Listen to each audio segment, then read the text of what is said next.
Greetings, students. My name is Joyce Valenza, and I will be your guide and your co-learner in classes 575, which is Leadership, Management, and Evaluation of School Libraries, and your Field Experience course as well, which is 592. I'm going to sound like a flight attendant, but please check your tickets and make sure you're on the right flight. For a very few of you, you may be taking one course without the other. That those people are likely coming in from other programs or adding missing courses from their previous master's degree. But for most of you, you should be in those co-requisite courses 575 and 592. So please take a look at your tickets and make sure you're on the right flight. I am excited about working with you in these two courses, which are kind of a capstone of your school librarianship program. And in these two courses, we're going to focus on aspirational leadership. I'm hoping that they're going to be practical and really helpful. And I just wanted to send a greeting before class started to get you excited as well. So I am sending this little package. This video is part of a package that goes along with an assignment schedule, with syllabi, just a few other details, some forms and some things that you might do in advance, like our directory. But in this little video, I just wanted to give you an introduction and show you who I am if you haven't yet met me. So in 575, basically the course is divided into three sections. The first section is about theory of innovation and change and leadership, and we'll reach across disciplines to examine what that might look like. In the second part of that course, we're going to be looking at the elements that compose a school library program, things like collection and facilities and instruction and advocacy and budget and all of those things. And in the third part of the course, we'll deal with critical and ethical issues that are part of the thinking behind what a school librarian experiences every single day. And how to think about these issues in a highly professional way and to respond to them in a highly professional, creative, and innovative way. We will have our discussion for both courses in Canvas, but if you know me, we're also going to be using the tools that are popularly used in schools and tools with which you will lead your school communities. So among those tools, and this changes every semester, but largely we'll be using Google Slides, we'll be using other Google tools, we'll be using Flipgrid and Padlet and a few other things. But be open and feel free to explore. And as in every course I'm with, please reach out. I realize that everybody has different tech backgrounds. I've got tutorials on pretty much everything on our LibGuide and in Canvas. So that's great. But if you need a little extra leg up, we can have a brief conversation. And what I say to all of my students, if you are having a struggle, I think that in most cases, in 5 minutes, we can solve on a Zoom call what might take you hours struggling alone to address. So don't feel shy about reaching out. Speaking about Zoom, I hold, as many of you know, office hours every Tuesday night. In the package, you'll see a little doodle poll. I want to see how many of you might be available Tuesday nights at 7:30. And this is when I invite guests, and I love having guests to interact with students. I want you to meet some of the movers and shakers in the school library and publishing fields.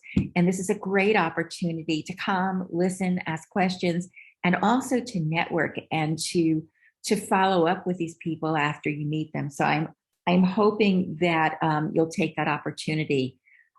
Just a little bit about assessments. Participation is a part of 592 for sure. In 592, you'll be participating in a little bit about assessments. In 575, you will have 3 major assessments and then discussion and participation. In 575, you'll be writing an environmental scan, which will force you to take a good look around the community you serve. For those of you who are already in professional positions, please think about this as authentically as you possibly can. Use this opportunity, the all of these assignments, to be able to use in your practice tomorrow. So if you're doing an environmental scan, you will really learn about your feeding community, as well as the larger school. And then you'll do a little bit of, based on what you discover in your environmental scan, the next part will be a 3-part project, which will be a needs assessment, a strategic plan, and a board presentation in which you'll communicate the results of your plan. And we want you to do that in a really professional way. We want you to practice the idea of speaking in front of a school board with the most powerful messages you can. And then the third assessment, which you'll read about in the paperwork that I'm sending, is a workshop of some sort for adults. You've done lessons for kids. You'll be doing a lot of that in 592. But in this case, we're asking you to present a professional development workshop, or a workshop for parents, or a workshop for fellow librarians. You'll see the details in the assignment description. You'll have quarterly discussions assessed, and you'll also have participation in those platforms that I mentioned earlier. For 592, you'll look at the syllabus and see these in greater detail, but your assessments will have to do with a weekly reflective journal. Tell me, and we'll talk about this in some other platforms, what's going on in your field experience on a day-to-day or a weekly, in a weekly way. So you'll do that. This journal will look a little different depending upon whether you're in a full-time position or getting your 150 hours in another setting.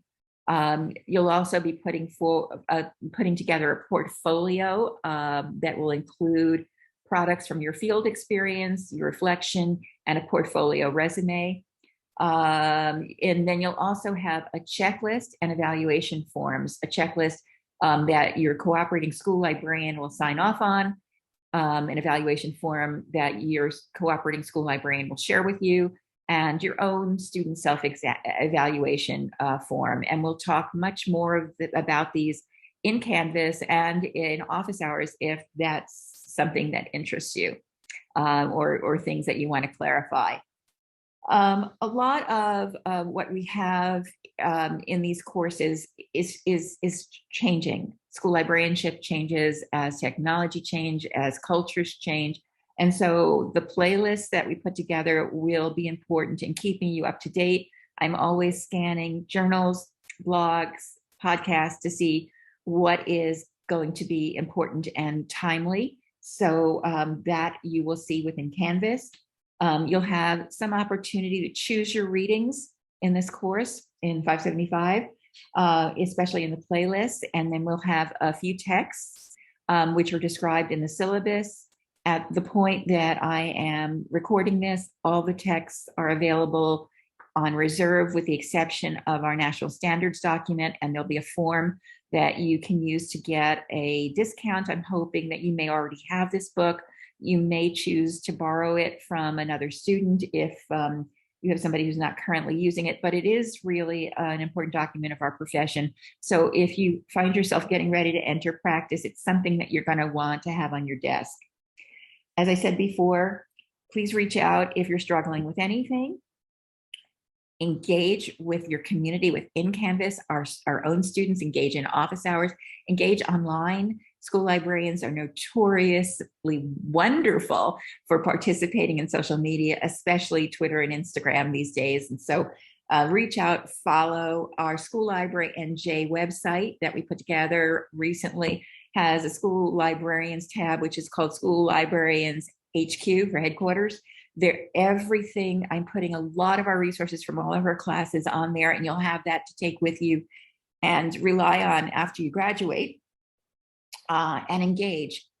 It is very possible to sleep through a lot of what you get in a graduate program. I'm aware of that. It is also very possible to engage deeply, enthusiastically, and to love the learning that you're doing. I recommend that you engage enthusiastically. You get out of any course what you put into it. You can just sleepwalk through this, or you can do great work, keep it in your portfolio, any work you do for me, I really hope will be useful moving forward, that it is not just for teachers' eyes only, that it models what you'll be assigning to students in real life and how you'll be helping teachers in real life and administrators.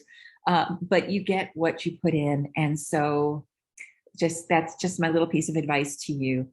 I hope you enjoy the rest of your break, and I look forward to seeing you when class begins in Canvas. And I hope it's going to be a great semester. Bye.